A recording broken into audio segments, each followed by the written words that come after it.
Okay. So, hello everyone, and welcome to my talk about Perl in the cloud. Update. I've given this started giving these talks 2011, when the platform as a service came out for the first time, and yeah, let's take a look. Perl in the cloud. So cloud is a buzzword for a long time already. So we'll try to define what it is and for us developers and how it works. Then we're going to take a look why we want to push applications into the cloud. Then I would like to do a short comparison of the Perl platform as a service providers out there that are available today for us to run. I want to show you a short live demo of running cloud directly here on my notebook. And question policy, feel free to interrupt me anytime, just raise your hand. And if there's any questions, just let me know. Okay. So my name is Denis Banovic. I work for a company in Salzburg. We're around 35 employees. We build tourism applications. We love developers. We send them to Oscon, YAPC, German Perl workshops, and so on. And of course, we're hiring. And when I don't do Perl, I do stuff like this. So, cloud. Let's try to define cloud or cloud computing. So, right now there are three kinds of clouds out there. So there's an infrastructure as a service, platform, and software as a service. So for me as a developer, I see the PaaS as my platform as a service, as my cloud, because I want to do my application and I want to care about my data, but everything else below that, below of the whole stack of stuff that you need to run your application, service provider should take care of it. I don't want to mess around with operating system, middleware, runtime, and so on. This is infrastructure as a service. Is a typical example is the Amazon AWS. This is bare metal when you run everything by your own, and this is Gmail, like. You don't own anything, not even your data. Yeah. Okay. For easier comparison, pizza is a service. So either you made it at home or you go and dine out. And this is like pizza platform as a pizza service or something.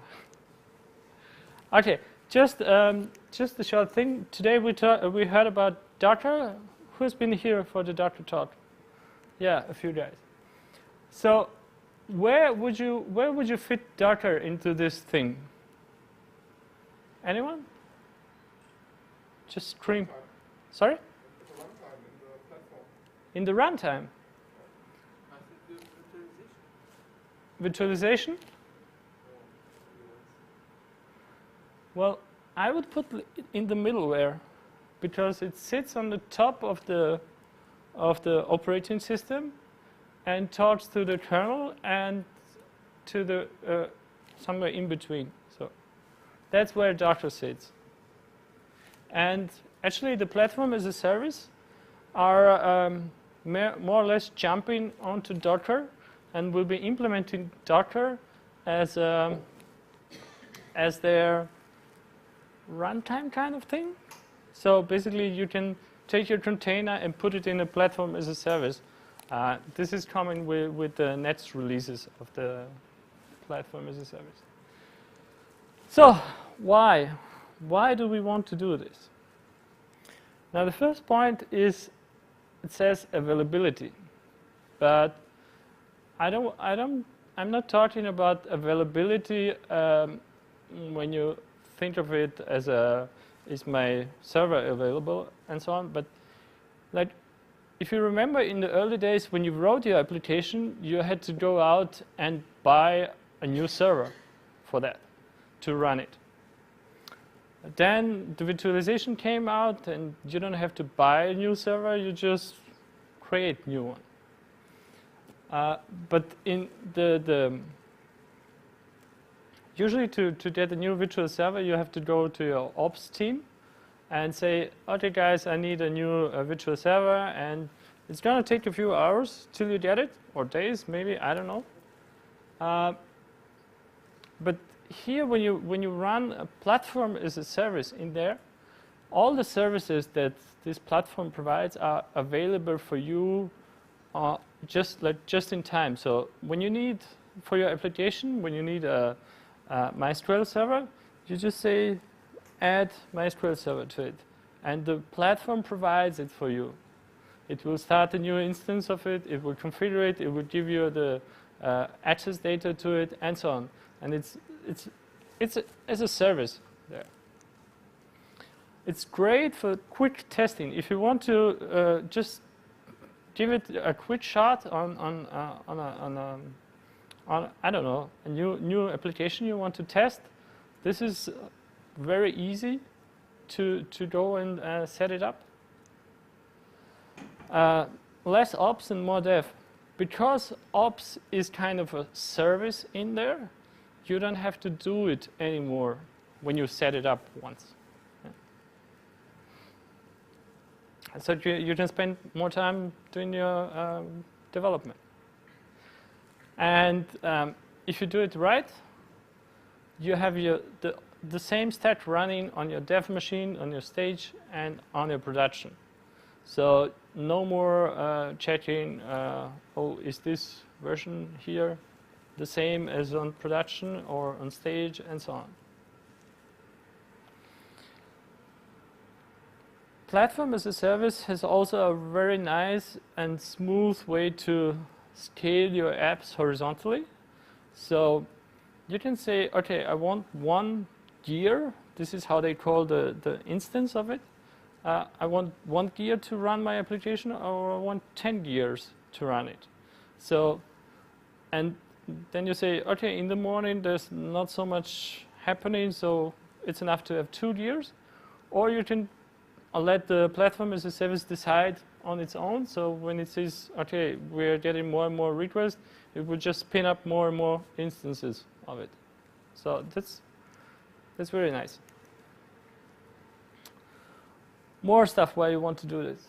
I talked at Docker about microservices.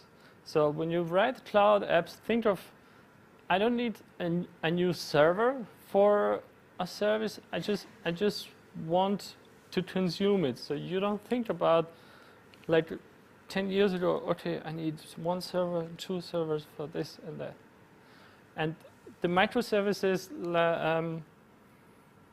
the more you split your application into smaller parts, it's easier to maintain, easier to monitor, easier to update the smaller parts and use the right tool for the right service. So it doesn't have to be all monolithic. And of course, think stateless. You have to take care of stuff like when you have user-generated content and similar, where user will be uploading something into your application, or just like a picture upload. Yeah, you can't just write it onto a disk and it's all fine. That doesn't work here, because when you have the horizontally scalable application, then you never know what request is going to hit which of those instances. So you have to think of that and, for example, save all the data on an extra service. So you always think in microservices. So hard drive is also kind of a service then. And fault tolerant, most of the platform as a service offerings, when they notice, okay, your instance went down, it will go up again. But you also have to think of it by yourself to configure that. And what's really nice, when you spin up a new MySQL instance, for example, or when you configure it, all the data you need to access it is in the environment. So you don't have to write anything directly into your code. Yeah. So Perl in the cloud, what do we need for that? Of course, we need some Perl. And I recommend a modern Perl framework. You can basically run CGI, but why would you want to do that? Yeah. And what else do you need? Yeah, of course, you need a platform. And right now, these are the 4 most popular in the Perl that support Perl right now. So .cloud was the first one I tried. That's like 4 years ago or something. They worked pretty well. .cloud are the ones that invented Docker. And right now they changed their name from .cloud to Docker. And yeah. And they're only in the US right now. Staccato is a different company from that was made by VMware. It was started by VMware, and right now it's the active state thing. We'll go into the detail of those in a moment. Heroku, everyone has heard probably about Heroku. They were the first ones, like in the platform as a service business, but they're more on Java and stuff like that. And of course, OpenShift is the latest one from the big ones. It's made by Red Hat. So is it ready for production? Just a quick overview. .cloud, yes, if you want to run it in the US. I don't know. Staccato Cloud Foundry is definitely ready for production. Heroku, yes, also only in the US. And OpenShift, almost there. So just a little bit more details into cloud, into .cloud for now. So .cloud, 2 weeks ago, only 2 weeks ago, the platform as a service part of .cloud was acquired by Cloud Control in Germany. And they have also a Perl implementation, so you can run Perl on Cloud Control there. But you don't get to play with it really. You don't get the local version, and it's closed source. So, yeah. The active state Staccato is based on Cloud Foundry. Cloud Foundry is an open source project created by VMware. And Staccato is basically, they've taken the Cloud Foundry and building on top of it. And what's really nice about Cloud Foundry, about Staccato, it's really enterprise. So it's ready for production. It works. It's stable. You can have your own machine. Like you just download the image and you run it. It's on a microcloud, so like a developer machine, you can have 4 gigs of RAM for free. And just 1 week ago, they announced that you can build your a microcluster. So platform as a service, you can spin one machine that has all the functionality on it. Or you can spin a cluster of 2, 5, 10, 100 machines and then distribute the functionality of it. So one will be a control machine and the other one will be like executing your programs, or the other ones will have only MySQL hosting on it and so on. So, and this is all configurable via web interface. So basically you can click and put it all together how you wish your platform as a service to be distributed, and it works very well. What Staccato also has is what I really like is the rollback function. So let's say you hack on your application and you push out some code and you notice, oh, this was not good. Then basically with Staccato, what you can do, you just say rollback, and the latest version, like the version before you had online, will get will be put online again. So it's really easy to go back a few steps also, and this works very nice. I've seen it in production. It's lovely. Like I said, auto scaling, and if you're running OpenStack,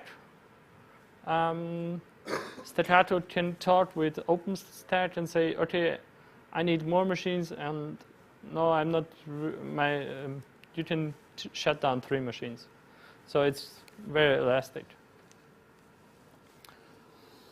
Wow, this is the stack that you can run on Staccato. Like this is the internal stack with languages and databases available. There's a really nice IDE integration. So if you're using Komodo for your as a IDE, it works pretty well because you can directly from Komodo you can push the stuff live. They also communicate with external services like New Relic or Logly to take care of your monitoring and logs and stuff like that. And you can run it on basically everything that is virtually. So Amazon, cloud services, VMware, and so on. We are running it on VMware. So, pros from Staccato. The setup is really easy, even if you're not really a Linux kind of hacker. They just provide you with either a web interface or with a few commands. And all the images are the same. So if you're running a microcloud, like one machine or 100, the machine is the same. You just say, you are now responsible only for MySQL.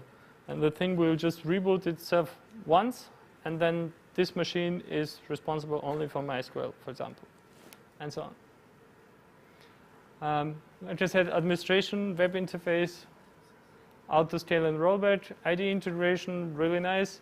By the way, I don't work for them. Okay? They have a nice container monitoring and health checking, and it will even fix it. What I don't like a little bit is it's not 100% open source. The Cloud Foundry itself, what it's based on, is open source, but Staccato is not open source anymore. And it's Ubuntu centric. So for some, this is a plus. For some, it's not. I'm more of a Red Hat guy, so. Yeah. Sure. Let's suppose that you're running a simple Perl application with certain dependencies. You want to update some of your modules. Yeah. From cPaaS. Is it like you are opening a SSH connection to the one or more servers and doing the upgrade using cPaaS or cPaaS Plus or something like that, or you get the image back, update the image, and upload the image back to the cloud?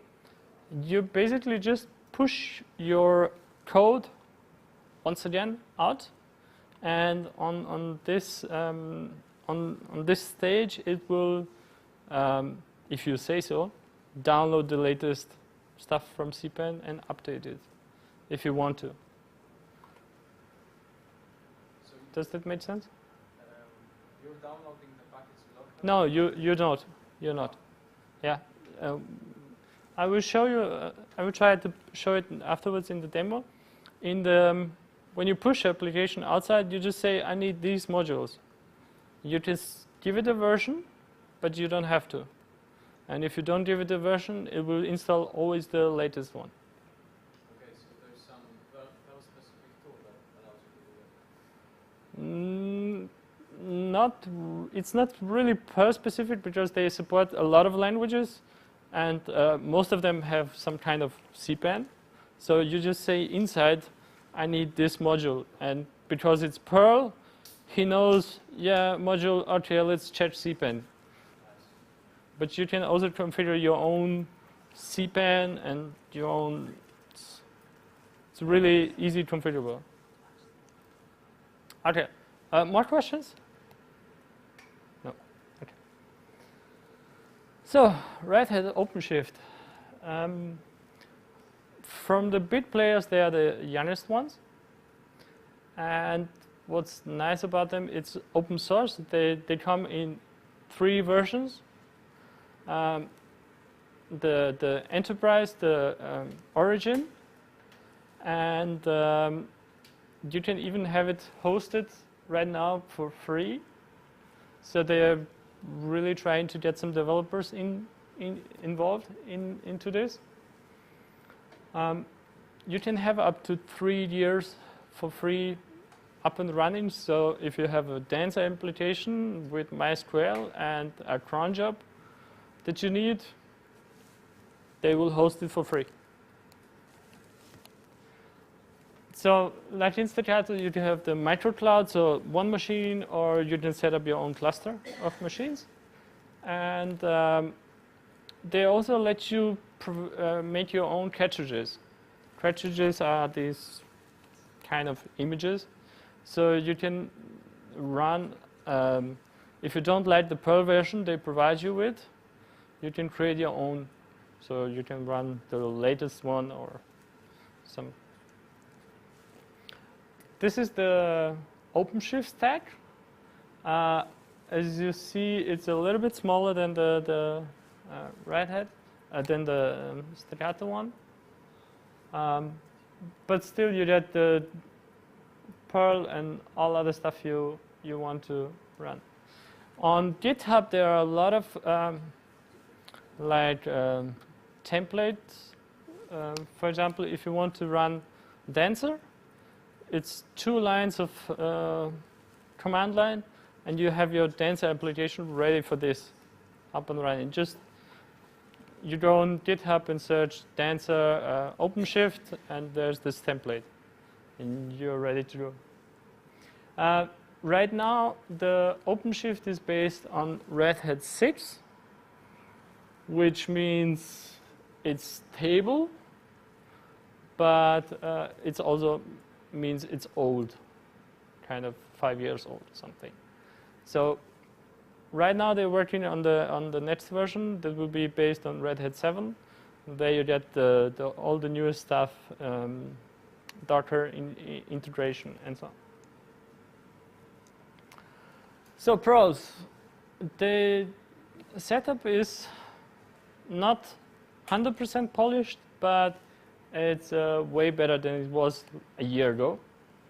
It's easy to set up. I have it here running in the virtual machine. Works nicely, as long as you have internet connection.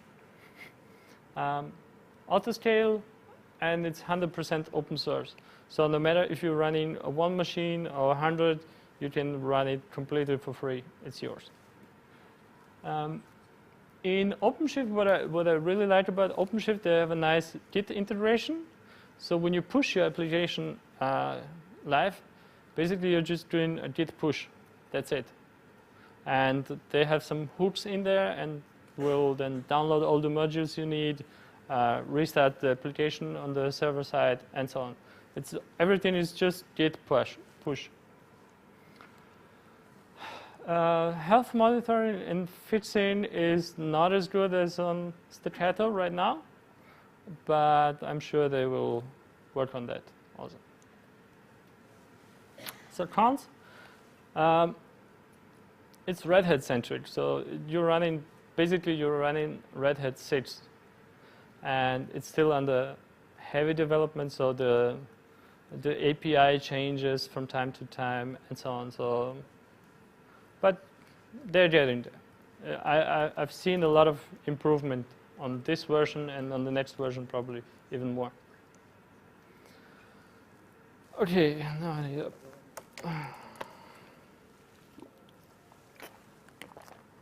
okay. So how you can go and run a platform as a service right now? So if you want to have it in the US, there are providers available that are running these platform as a service, like .cloud is in the US. The Amazon runs the Red Hat's OpenShift, and the HP Cloud is running Staccato. So if you're fine with hosting your application in the US, you can do that. If you're not, basically you can search for someone in the EU who will host that. I haven't found anyone yet, and if someone knows about ISP or provider who will run actually platform as a service in the EU, please let me know afterwards. Yeah, I've talked to those guys like a month ago at the OSCON, and they just like it's not their primary goal yet to spread it across the world. Right now they're fighting with getting this stuff stable and usable and so on. But what you can do, you can run it in your in-house, in your data center. You can run it on your machine. We've tried to run some of this stuff in production. Yeah, it's interesting. I wouldn't recommend it yet unless you're running really Staccato. Staccato is fine. But of course you can't, if you want to scale it more than 20 gigabytes, it's gonna cost you. And of course you can run it on desktop. So VMware Player works fine, VirtualBox works fine. How can you manage it? There's a web interface for both of them. I will show you the web interface of OpenShift. There's always also a command line tool, so if you need to script something, and you get an SSH access. If you want to see, for example, the logs of the application, you don't need the SSH access. You just say, for example, on OpenShift, you say RHC tail, and then you get the standard error output from this application. So that's nice. And IDE integration. So OpenShift has an IDE integration with Eclipse. So if you write your scripts or write your application in Eclipse, you can push directly out of Eclipse. So how deploying an app on OpenShift, just an example. So basically what you do is you connect to one of the OpenShift servers, create an application there, and this application will get cloned to your dev machine. Then you hack on your code and say git push, and this will then bring everything to OpenShift, restart the application, take care of all the dependencies, and so on. Yeah. Okay, before I start the demo, are there any other questions right now? No? Okay.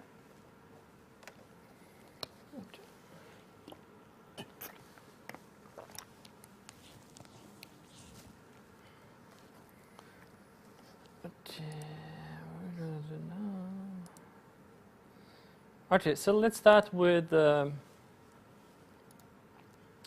This is the web interface that is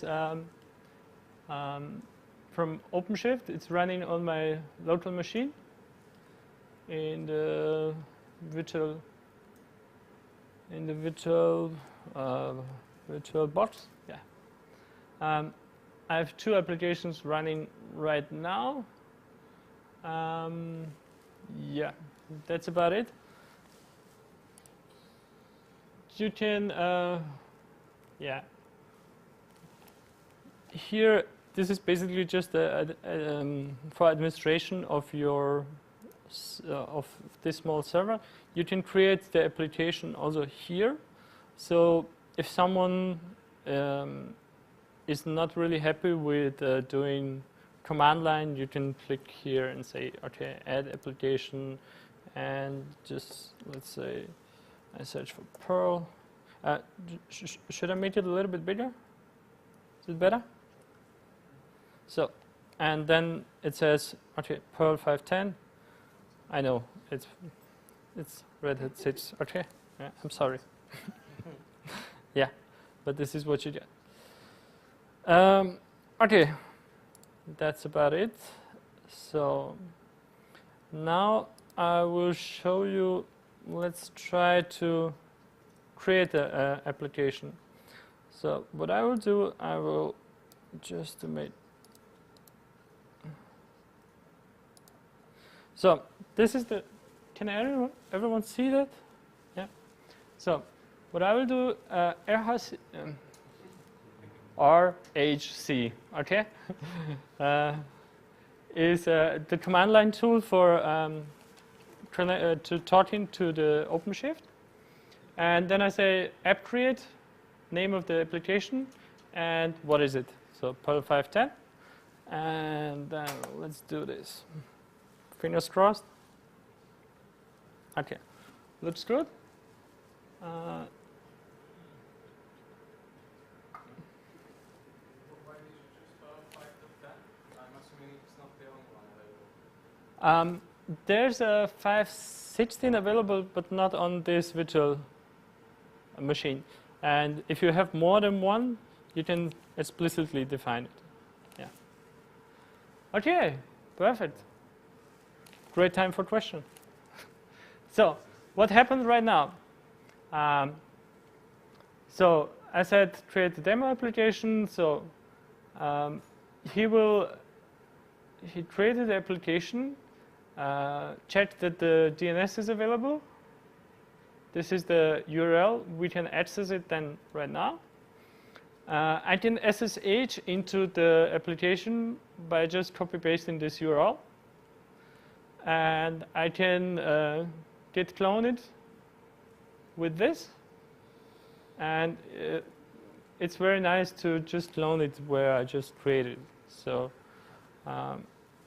let's take a look if we can access it. It should be up and running.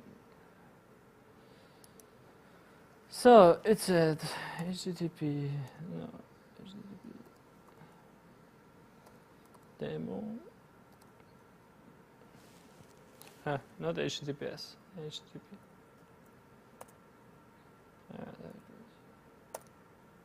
Okay, so that's the bootstrap for my Perl application. Basically, it's just an index file printing out stuff.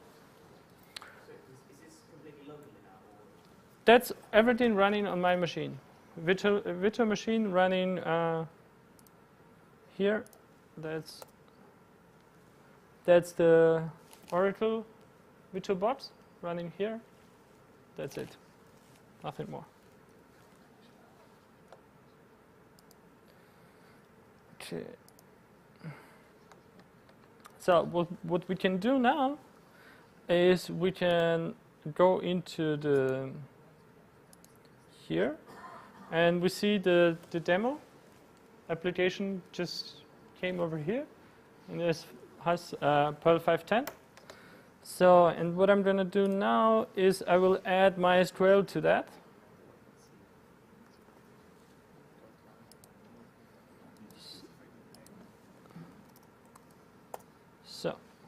When I'm in the directory, I don't even have to specify the name. So I would just say add cartridge, MySQL 5.1, and then what will happen, he will take the application, connect MySQL to it, and restart it, and we are back online. And as long as he's doing that, I will show you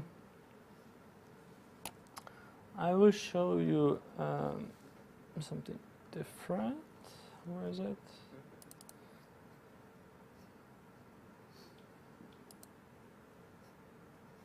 So, okay, he's ready. Yeah, so what just happened? We added the MySQL to it. This is the connect string. He will print out the name of the database and the credentials, but we also have those in the environment. And I want to show you how this looks like a little bit more. So this is the second application you have seen in the admin interface. This is application I've pushed earlier. That I just wanted to make sure that we don't have problems with Wi-Fi and stuff like that. So this is I've pushed yesterday in the evening in the hotel. So what we have here is a Twitter bootstrap running on Perl Dancer. So this is I've added some roots. I can show you the source code. Just a second. So just a second. There we are.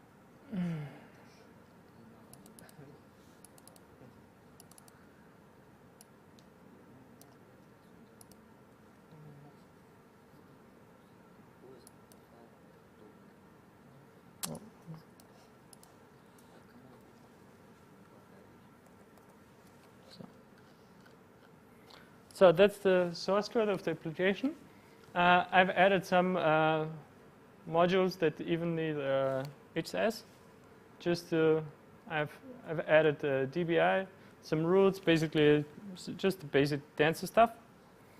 And this is then how it looks like. So this is the environment. It's compared to Docker, it's huge. And we can even take a look on the environment that is extra for OpenShift. So, and let's take a look on the MySQL. So everything I need for MySQL is in here. So this is the host, this is the port, there should be a password in there too. Sorry?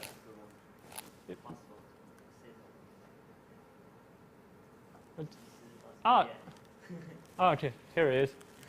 So basically everything is in your app, you just go and use it. So this is the where I connect to the, yeah, that's it. So yeah, that's about it. So why I integrated the prime numbers?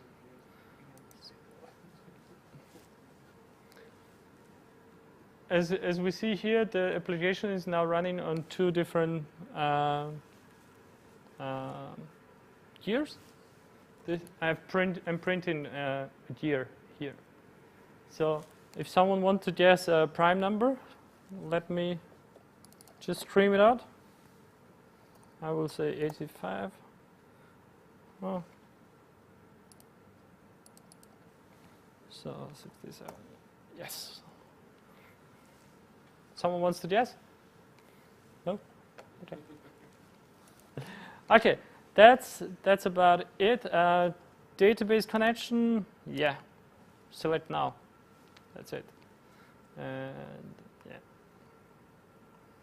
That's about it. So that was it. Time for questions. Yeah, how is this Dancer app actually running? What is powering? Backup or Starman or? Because I can just sell full 510 and that's it. How are you controlling? How are you firing up the Dancer application or any other PHG application? Okay. The question is how is the Dancer running? Is it running on Starman? Is it running on? So what is? And how to control? How to start it? You can in the hook you can define what command should start your application. So here right now it's the Dancer pure. So it's there's no Starman running behind and so on. But you can define that in there.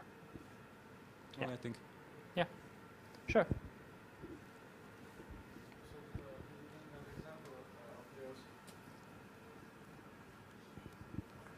In that example of yours, there were some dependencies on some ask modules. Yeah. Could you?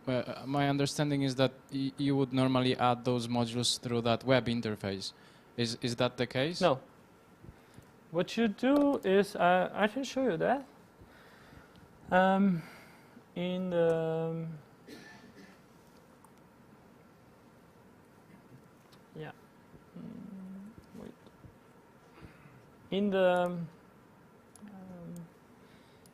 In the root of my application, it's a little bit small.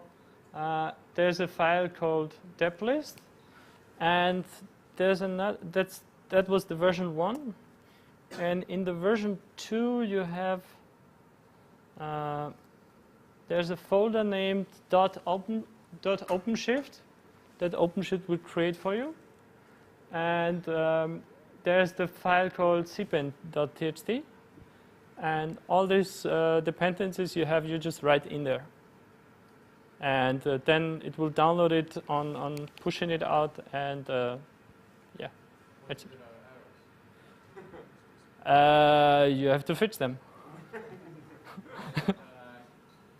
It won't run tests. You can define, but on default it won't run the tests.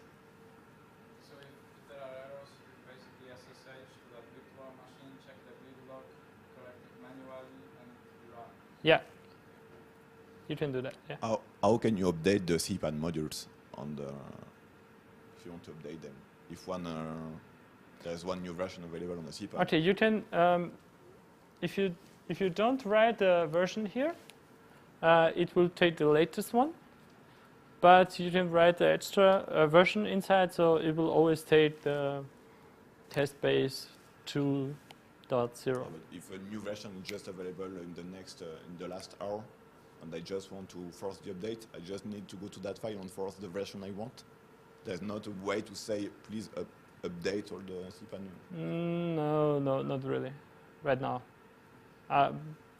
they're working on it definitely. Yeah. Okay. More question? Yeah.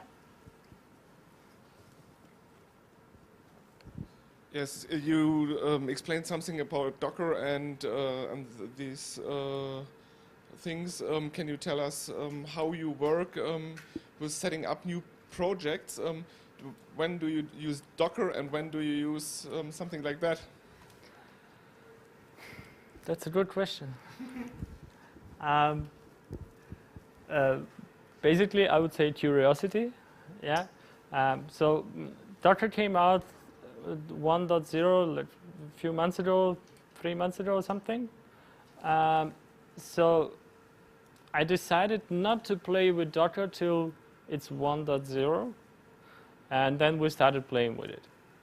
And right now 1.1 is out there and has like a lot of contribution from the outside. Basically, it was just a curiosity. What works? Like platform as a service is the big thing where Docker is just one part of it. Yeah, and Docker itself, it's not really. It solves a lot of problems, but it generates new ones that platform as a service can solve. Yeah, so platform as a service in combination with Docker is kind of the thing that actually then works at the end. Yeah, for production. My question is about setting up test systems or something, and as I got it, Docker would be a good system to set up test systems. Yes. And if they evolve and get ready to use, maybe they can be used. The content of it can be used to deploy it on a PaaS system. Okay. So let me try to explain it like this. If you are doing it for your own good, yeah, like for your own, you can play with Docker right now. If you are sitting in a big company, then the sysadmin will be more happy to provide you with this than with Docker, because with Docker you're way more free to do stuff. You know, it's from the one point of view it's great, yeah. But from the other point of view, sysadmin will probably say, "Ooh, really?" And yeah, so there's this is more for enterprise applications that are stable and running and so on. Docker for testing, if you want to test like the latest version of something, I would use Docker. And if you really want to run an application, I would use this. Yeah. Yeah. More questions? Yeah.